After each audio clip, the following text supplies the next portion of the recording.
Éphésiens chapitre 3. Le mystère de la vocation des païens. Immensité de l'amour de Christ.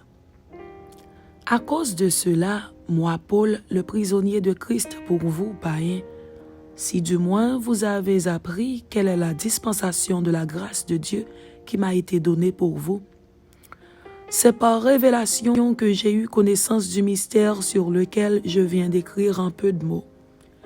En les lisant, vous pouvez vous représenter l'intelligence que j'ai du mystère de Christ. Il n'a pas été manifesté aux fils des hommes dans les autres générations, comme il a été révélé maintenant par l'Esprit aux saints apôtres et prophètes de Christ. Ce mystère, c'est que les païens sont co-héritiers, forment un même corps et participent à la même promesse en Jésus-Christ par l'Évangile dont j'ai été fait ministre selon le don de la grâce de Dieu qui m'a été accordé par l'efficacité de sa puissance. À moi, qui suis le moindre de tous les saints, cette grâce a été accordée d'annoncer aux païens les richesses incompréhensibles de Christ et de mettre en lumière quelle est la dispensation du mystère caché de tout temps en Dieu qui a créé toutes choses, afin que les dominations et les autorités dans les lieux célestes connaissent aujourd'hui par l'Église la sagesse infiniment variée de Dieu, selon le dessein éternel qu'il a mis à exécution par Jésus-Christ, notre Seigneur, en qui nous avons, par la foi en lui, la liberté de nous approcher de Dieu avec confiance.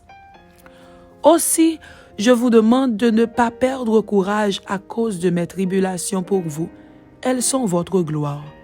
À cause de cela, je fléchis les genoux devant le Père, duquel tire son nom toute famille dans les cieux et sur la terre, afin qu'il vous donne, selon la richesse de sa gloire, d'être puissamment fortifié par son esprit dans l'homme intérieur, en sorte que Christ habite dans vos cœurs par la foi, afin qu'étant enracinés et fondés dans l'amour, vous puissiez comprendre avec tous les saints quelle est la largeur, la longueur, la profondeur et la hauteur, et connaître l'amour de Christ qui surpasse toute connaissance, en sorte que vous soyez remplis jusqu'à toute la plénitude de Dieu.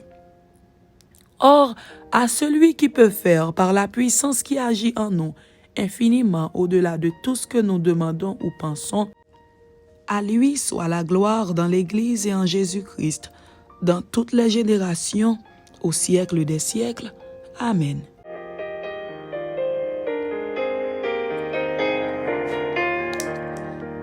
Éphésiens chapitre 4. L'unité de la foi.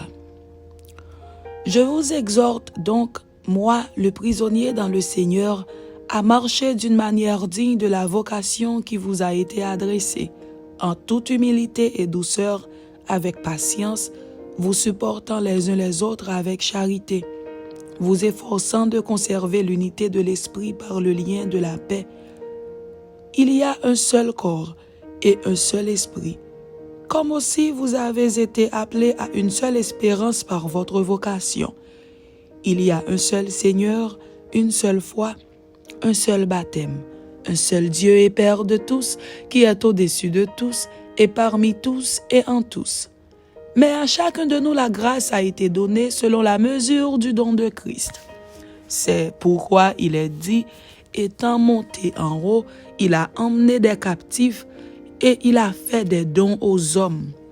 Or, que signifie il est monté sinon qu'il est aussi descendu dans les régions inférieures de la terre?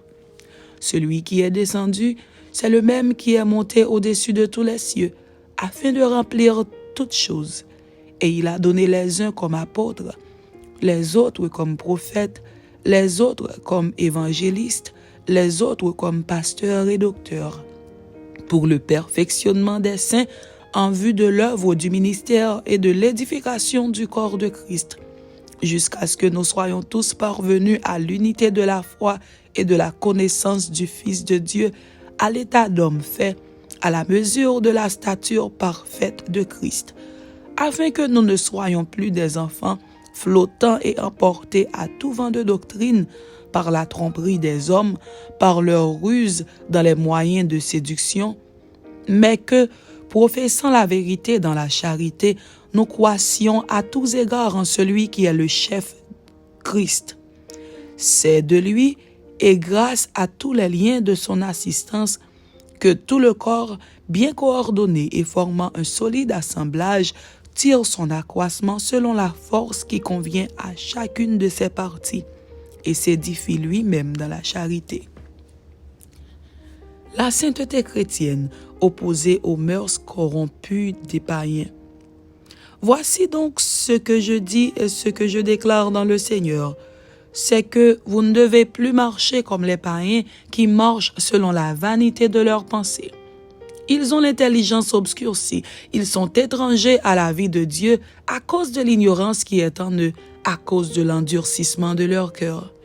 Ayant perdu tout sentiment, ils se sont livrés à la dissolution pour commettre toute espèce d'impureté jointe à la cupidité.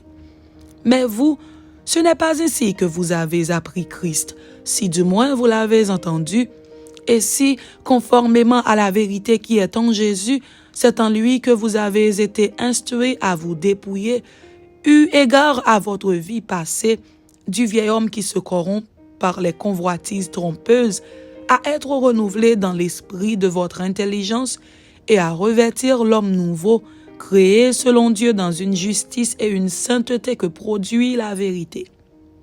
C'est pourquoi renoncez aux mensonges et que chacun de vous parle selon la vérité à son prochain, car nous sommes membres les uns des autres. Si vous vous mettez en colère, ne péchez point.